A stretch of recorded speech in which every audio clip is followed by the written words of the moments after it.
इस साल की 2 अक्टूबर को हमारे प्यारे गुरुवर संत श्री आसाराम जी बापू का आत्म साक्षात्कार दिवस है।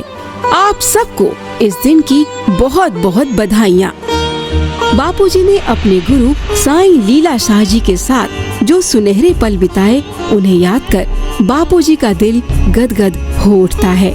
आइए बापूजी के उन सुनहरे पलों का आनंद हम भी लें और जानें कैसे तय होता है आत्म साक्षात्कार दिवस का रास्ता। द्वासु पर्णा सयुजा सखाया समान वृक्षे परिषद जाते।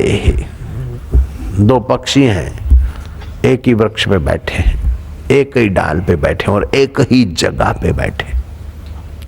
एक तो फल के खट्टे मीठे स्वाद का अनुभव कर रहा है, दूसरा देख रहा है। बस ऐसे ही आप सुख दुख का अनुभव कर रहे हैं और परमेश्वर देख रहा है।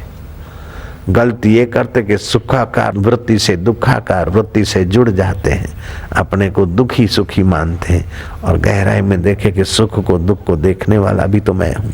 मैं सुखी दुख भी हो रहा था और सुख दुख का साक्षी भी मैं हूँ। जैसे हिलते हुए पानी में चंद्रमा हिल रहा है और अचल चंद्रमा भी तो वही है। तो जो हिल रहा है दिखता है या परेशान दिख रहा है, या उखलते हुए पानी में बेचारा चंद्रमा उखल रहा है, फिर भी उखलता हुआ दिखता है, उखलता नहीं।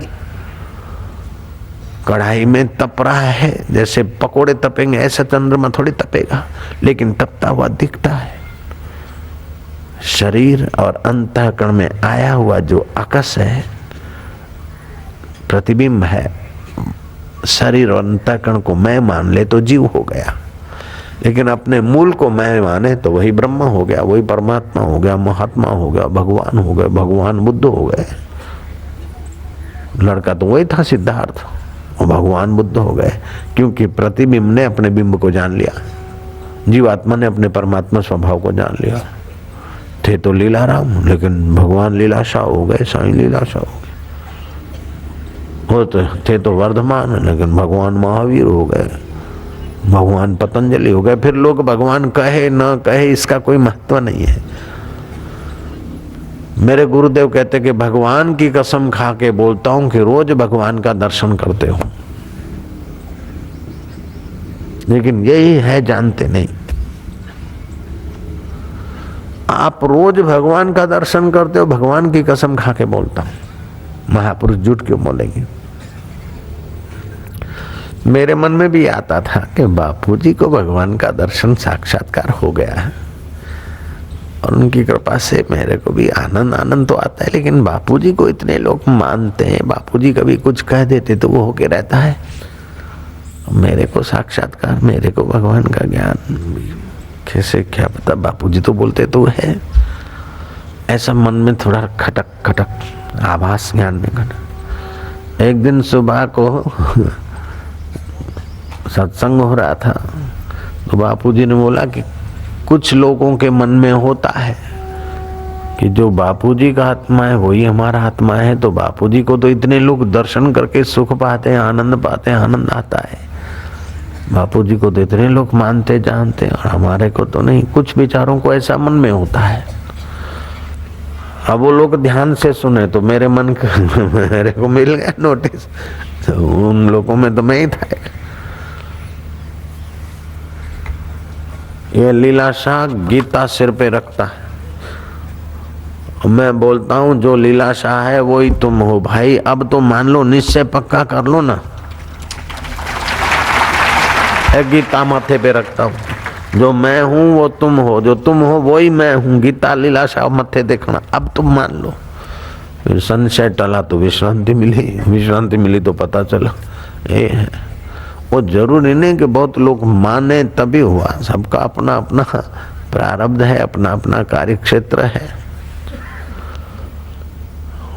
आत्मा तो सबका वही का वही, जो विश्रांति पाले निसंशय हो जाए, काम बन जाए।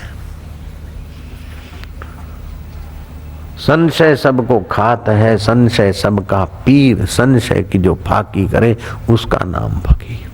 तो बोले भगवान का दर्शन हो जाए तो बाबा जी क्या होता है, कैसा होता है, आत्म साक्षात्कार कैसा होता है? मैं पूछूं कि आप रोटी खाते तो कैसा होता है? बोले महाराज नहीं, स्वाद आता है, भूख मिटती और पुष्टि मिलती, बस ऐसे ही अंतरात्मा का संतोष होता है। भोगने खाने के पास भूख मिटती है, तृप्ति रहती है अंदर। तो कैसे पता चले कि हमको हो गया है? तो मैं पूछता हूँ कैसे पता चले कि मैंने खाना खा लिया? अरे वो तो अनुभव का विषय है। बोले ये भी अनुभव का विषय है।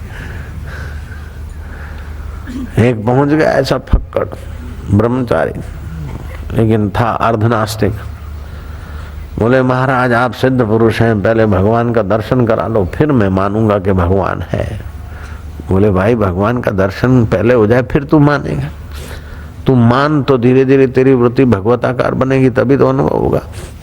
बोले नहीं महाराज। महाराज ने कहा बेटा ये अनजाना देश है, अमिला पिया है, कभी पिया से मिले नहीं, तभी तो ये भटक रहे हो जन्म मरण में। अनजाना देश है, अमिला पिया है, इसलिए गुरु की बात मान लो।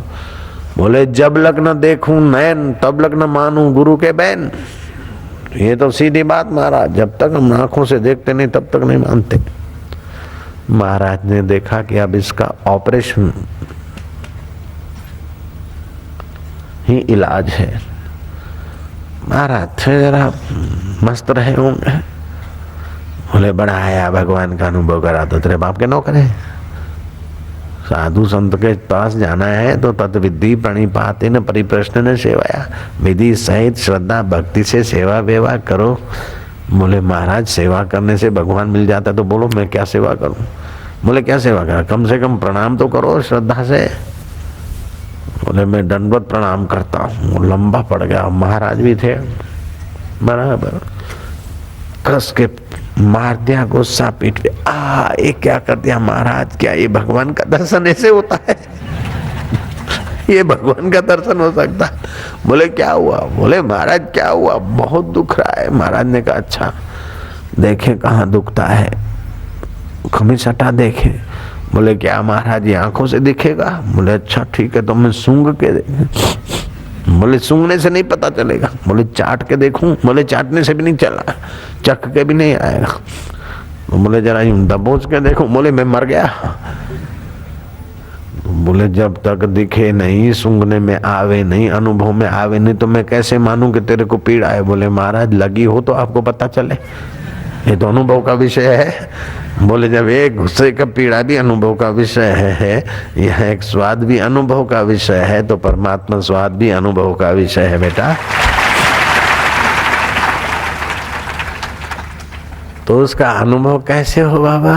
कि बस भगवान की सत्यता तो बुद्धिपूर्वक समझ में आ जाती है, भगवान की चेतनता बुद्धिपूर्वक समझ में आ जाती, भगवान की आनंदता का अनुभव।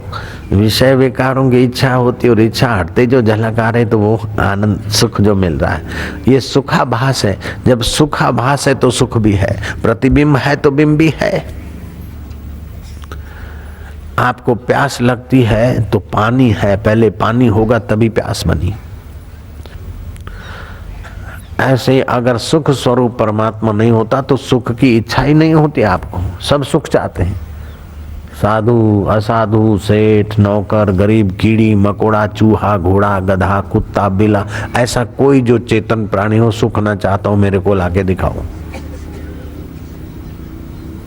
सब सुख चाहते हैं। तो पहले सुख है बाद में सुख की चाह पैदा हुई, पहले पानी है बाद में प्यास आई, पहले अन्न है आहार है बाद में भूख लगी।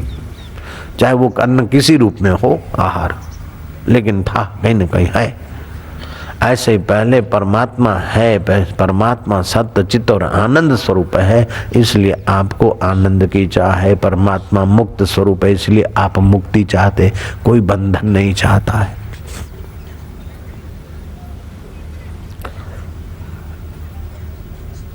एक पक्षी को पकड़ के तोते को या किसी पक्षी को पिंजरे में डालो तो उस समय तक उस खाने की प्यारी चीज होगी तभी भी वो नहीं खाएगा, बाहर निकलूं फिर लघु ग्रंथि बंधेगी तब वहां टिकेगा, फिर खाएगा जिएगा।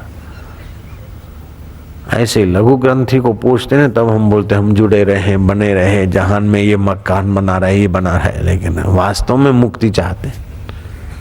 वास्तव में सच्चा सुख, सदा रहने वाला सुख चाहते सब कोई। कोई संत महापुरुष हो और वो बोले भाई क्या चाहते हो? महाराज मैं सुखी रहूं बस। अच्छा भगवान करे कि 1 महीने के लिए आप सुखी रहना, फिर मुसीबत। बोले महाराज 1 साल के लिए आप सुखी रहो, गारंटी देता हूँ, फिर मुसीबत सहना। वो भी आपका मन पसंद नहीं करेगा। बोल दे कि जीवन भर आप सुखी रहें, मर जाओ फिर नरक में पड़ना, तो भी आप चाहते नहीं, आप सदा सुख चाहते हैं। तो आपके अंदर सदा सुख है सच्चिदानंद का, इसलिए अंतःकरण में वो मांग आई। उस अंतःकरण को सदा सुख में डुबा दो, या तो अंतःकरण को अपना न मानो, जो सदा सुख है उसको अपना मानो। सदा सुख साक्षी असंग। दुख आए तो दुख के भोक्ता मत बनो, दुख के साक्षी। सुख आए तो सुख के भोक्ता मत बनो, सुख का उपयोग करो।